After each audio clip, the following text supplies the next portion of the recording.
Hey skiers, I'm Jeff from skiessentials.com. Welcome to our 2024 ski test. Today we're talking about this Black Crow's Serpo.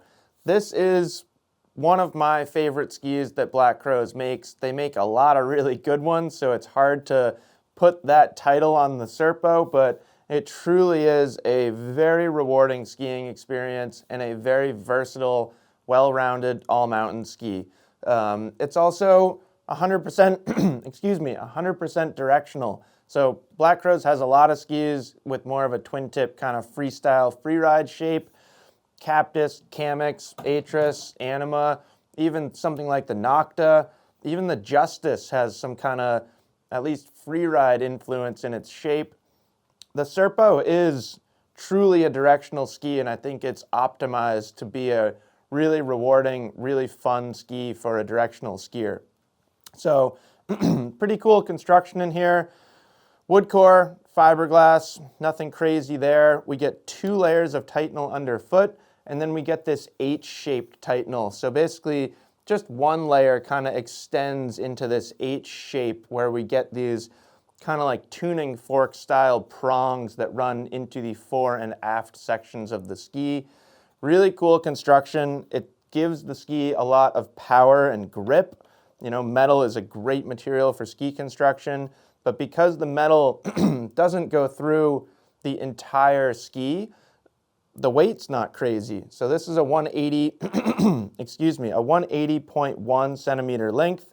We are 1,825 grams here. So pretty darn strong, but also light, and that definitely plays into how it feels, how it performs when you get it out there on the snow. Looking at shape, we are 93 underfoot here. Plenty of tip rocker for a ski that's 93 underfoot. It starts about there. There's not a tremendous amount of splay. What's really cool is if you kind of look closely at this ski, the rocker starts exactly where that metal ends, which makes a lot of sense. Same thing is true in the tail here. There's actually a considerable amount of tail rocker, but again, there's not much splay there. What happens with this shaping concept is when you're riding a flatter ski, this isn't a concept that's just unique to Black Crow's. Really anything with a similar shape, this holds true. Flat ski, you get a shorter effective edge, so you get a little bit more maneuverability and versatility.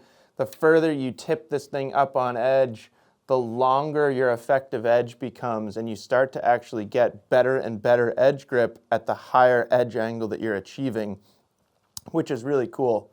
So when it comes to performance on the Serpo, I just think energy and responsiveness and grip are like the best words to describe its performance. It's not tremendously hard to ski. I think a lot of that's coming from that H-shaped metal, the fact that it ends here. It makes turn initiation like pretty darn smooth and easy. You kind of just tip the ski up on edge, and the tip like bends a little bit more easily than the rest of the ski, which helps you enter into that turn.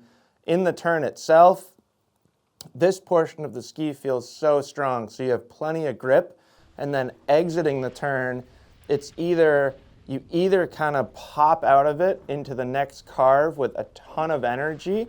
The amount of energy this ski has is like sort of hard to describe. It's incredibly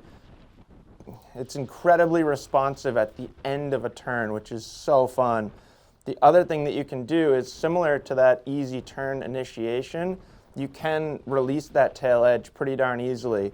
Again, the metal ends, so there's less torsional stiffness up here or back here, and there's also a considerable amount of rocker. So moguls, trees, anything like that, short turns on the side of the trail where you need to make kind of subsequent shorter skidded turns, the Serpo works really well, but then it can go and carve too. So that's where I really feel like its well-rounded nature and its versatility is coming from, is that mixture of really good carving performance, but also good edge release too.